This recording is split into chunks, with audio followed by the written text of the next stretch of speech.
ಅತ್ಯಾಚಾರ ಸಂತ್ರಸ್ತೆ ರಾತ್ರೋರಾತ್ರಿ ಪೊಲೀಸ್ ಠಾಣೆಗೆ ಬಂದು ದೂರು ನೀಡಬೇಕೆಂದು ಅಪೇಕ್ಷಿಸುವುದು ತಪ್ಪು ಎಂದು ಬಾಂಬೆ ಹೈಕೋರ್ಟ್ ಅಭಿಪ್ರಾಯಪಟ್ಟಿದೆ.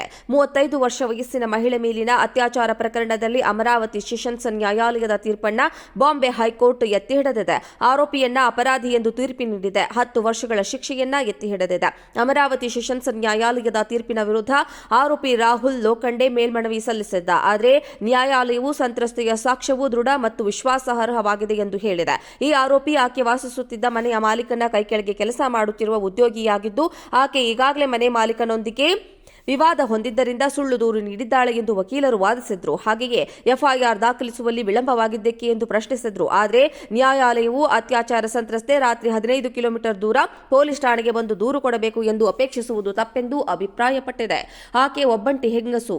ಅಂದು ಆಕೆ ಅನುಭವಿಸಿದ ನೋವು ಸಂಕಟವನ್ನ ಅರ್ಥ ಮಾಡಿಕೊಳ್ಳಬೇಕು ಎಂದು ಮಾರ್ಚ್ 25, 2017 ರಾತ್ರಿ ಆತನ ಪರಿಚಯವಿತ್ತು. ರಾತ್ರಿ ಸಮಯವಾಗಿತ್ತು. ಆಕೆಯ ಮನೆಯ ಅಂಗಳದಲ್ಲಿ ಕುಳಿತಿರುವಾಗ ಏಕಾಏಕಿ ಆಕೆಯ ಮೇಲೆ ದಾಳಿ ಮಾಡಿ ಅತ್ಯಾಚಾರವೆಸಗಿದ್ದ. ಬಳಿಕ ಆಕೆ ತಪ್ಪಿಸಿಕೊಂಡು ಮನೆಯ ಒಳಗೆ ಓಡಿ ಹೋದಳು. ಪಕ್ಕದ ಅಂಗಡಿಯವರೊಬ್ಬರಿಗೆ ಕರೆ ಮಾಡಿದ್ಲು. ಆ ಸಮಯದಲ್ಲಿ ಆತ ಮತ್ತೆ ಅತ್ಯಾಚಾರವೆಸಗಿದ್ದ. ಅಂಗಡಿಯವನು ಮನೆಗೆ ತಲುಪುವಷ್ಟರಲ್ಲಿ ಘಟನೆ ನಡೆದಿತ್ತು. ಆರೋಪಿ ತಕ್ಷಣ ಓಡಿ ಹೋಗಿದ್ದಾನೆ. ಮಹಿಳೆ ಮರುದಿನ ಪೊಲೀಸ್ ಠಾಣೆಗೆ ಬಂದು ದೂರು ದಾಖಲಿಸಿದ್ದಾಳೆ. ಅತ್ಯಾಚಾರ ಸಂತ್ರಸ್ತೆ ರಾತ್ರೋರಾತ್ರಿ ಪೊಲೀಸ್ ಠಾಣೆಗೆ ಬಂದು ದೂರು ನೀಡಬೇಕೆಂದು ಅಪೇಕ್ಷಿಸುವುದು ತಪ್ಪು ಎಂದು ಬಾಂಬೆ ಹೈಕೋರ್ಟ್ ಅಭಿಪ್ರಾಯಪಟ್ಟಿದೆ. 35 ವರ್ಷ ವಯಸ್ಸಿನ ಮಹಿಳೆ ಮೇಲಿನ ಅತ್ಯಾಚಾರ ಪ್ರಕರಣದಲ್ಲಿ ಅಮರಾವತಿ ಸೆಷನ್ಸ್ ನ್ಯಾಯಾಲಯದ ತೀರ್ಪನ್ನ ಬಾಂಬೆ ಹೈಕೋರ್ಟ್ ಎತ್ತಿ ಹಿಡಿದಿದೆ. ಆರೋಪಿಯನ್ನ ಅಪರಾಧಿ ಎಂದು ತೀರ್ಪು ನೀಡಿದೆ. 10 ವರ್ಷಗಳ ಶಿಕ್ಷೆಯನ್ನ ಎತ್ತಿ ಹಿಡಿದಿದೆ. ಅಮರಾವತಿ ಸೆಷನ್ಸ್ ನ್ಯಾಯಾಲಯದ ತೀರ್ಪಿನ ವಿರುದ್ಧ ಆರೋಪಿ ರಾಹುಲ್ ಲೋಖಂಡೆ ಮೇಲ್ಮನವಿ ಸಲ್ಲಿಸಿದ್ದ. ಆದರೆ ನ್ಯಾಯಾಲಯವು ಸಂತ್ರಸ್ತೆಯ ಸಾಕ್ಷ್ಯವು ದೃಢ ಮತ್ತು ವಿಶ್ವಾಸಾರ್ಹವಾಗಿದೆ ಎಂದು ಹೇಳಿದೆ. ಈ ಆರೋಪಿ ಆಕೆ ವಾಸಿಸುತ್ತಿದ್ದ ಮನೆಯ ಮಾಲೀಕನ ಕೈಕೆಳಗೆ ಕೆಲಸ ಮಾಡುತ್ತಿರುವ ಉದ್ಯೋಗಿಯಾಗಿದ್ದು, ಆಕೆ ಈಗಾಗಲೇ ಮನೆ ಮಾಲೀಕನೊಂದಿಗೆ ವಿವಾದ ಹೊಂದಿದ್ದರಿಂದ ಸುಳ್ಳು ದೂರು ನೀಡಿದ್ದಾಳೆ ಎಂದು ವಕೀಲರು ವಾದಿಸಿದ್ರು. ಹಾಗೆಯೇ ಎಫ್ಐಆರ್ ದಾಖಲಿಸುವಲ್ಲಿ ವಿಳಂಬವಾಗಿದ್ದಕ್ಕೆ ಎಂದು ಪ್ರಶ್ನಿಸಿದ್ರು. ಆದರೆ ನ್ಯಾಯಾಲಯವು ಅತ್ಯಾಚಾರ ಸಂತ್ರಸ್ತೆ ರಾತ್ರಿ 15 ಕಿಲೋಮೀಟರ್ ದೂರ ಪೊಲೀಸ್ ಠಾಣೆಗೆ ಬಂದು ದೂರು ಕೊಡಬೇಕು ಎಂದು ಅಪೇಕ್ಷಿಸುವುದು ತಪ್ಪೆಂದು ಅಭಿಪ್ರಾಯಪಟ್ಟಿದೆ. ಆಕೆ ಒಬ್ಬಂಟಿ ಹೆಂಗಸು.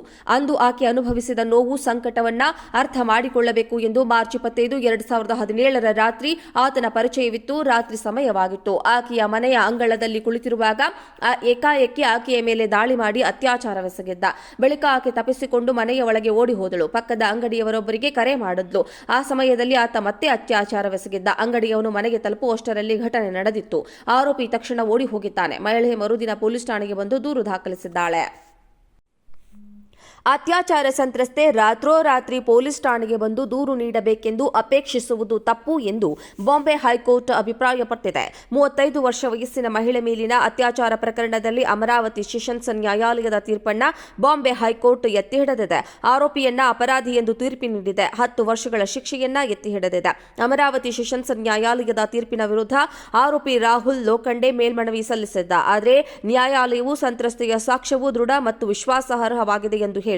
ಈ ಆರೋಪಿ ಆಕೆ ವಾಸಿಸುತ್ತಿದ್ದ ಮನೆಯ ಮಾಲೀಕನ ಕೈಕೆಳಗೆ ಕೆಲಸ ಮಾಡುತ್ತಿರುವ ಉದ್ಯೋಗಿಯಾಗಿದ್ದು, ಆಕೆ ಈಗಾಗಲೇ ಮನೆ ಮಾಲೀಕನೊಂದಿಗೆ ವಿವಾದ ಹೊಂದಿದ್ದರಿಂದ ಸುಳ್ಳು ದೂರು ನೀಡಿದ್ದಾಳೆ ಎಂದು ವಕೀಲರು ವಾದಿಸಿದ್ರು. ಹಾಗೆಯೇ ಎಫ್ಐಆರ್ ದಾಖಲಿಸುವಲ್ಲಿ ವಿಳಂಬವಾಗಿದ್ದಕ್ಕೆ ಎಂದು ಪ್ರಶ್ನಿಸಿದ್ರು. ಆದರೆ ನ್ಯಾಯಾಲಯವು ಅತ್ಯಾಚಾರ ಸಂತ್ರಸ್ತೆ ರಾತ್ರಿ 15 ಕಿಲೋಮೀಟರ್ ದೂರ ಪೊಲೀಸ್ ಠಾಣೆಗೆ ಬಂದು ದೂರು ಕೊಡಬೇಕು ಎಂದು ಅಪೇಕ್ಷಿಸುವುದು ತಪ್ಪೆಂದು ಅಭಿಪ್ರಾಯಪಟ್ಟಿದೆ.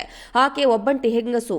ಅಂದು ಆಕೆ ಅನುಭವಿಸಿದ ನೋವು ಸಂಕಟವನ್ನ ಅರ್ಥ ಮಾಡಿಕೊಳ್ಳಬೇಕು ಎಂದು ಮಾರ್ಚ್ 25, 2017 ರಾತ್ರಿ ಆತನ ಪರಿಚಯವಿತ್ತು. ರಾತ್ರಿ ಸಮಯವಾಗಿತ್ತು. ಆಕೆಯ ಮನೆಯ ಅಂಗಳದಲ್ಲಿ ಕುಳಿತಿರುವಾಗ ಏಕಾಏಕಿ ಆಕೆಯ ಮೇಲೆ ದಾಳಿ ಮಾಡಿ ಅತ್ಯಾಚಾರವೆಸಗಿದ್ದ. ಬಳಿಕ ಆಕೆ ತಪ್ಪಿಸಿಕೊಂಡು ಮನೆಯ ಒಳಗೆ ಓಡಿ ಹೋದಳು. ಪಕ್ಕದ ಅಂಗಡಿಯವರೊಬ್ಬರಿಗೆ ಕರೆ ಮಾಡಿದ್ಲು.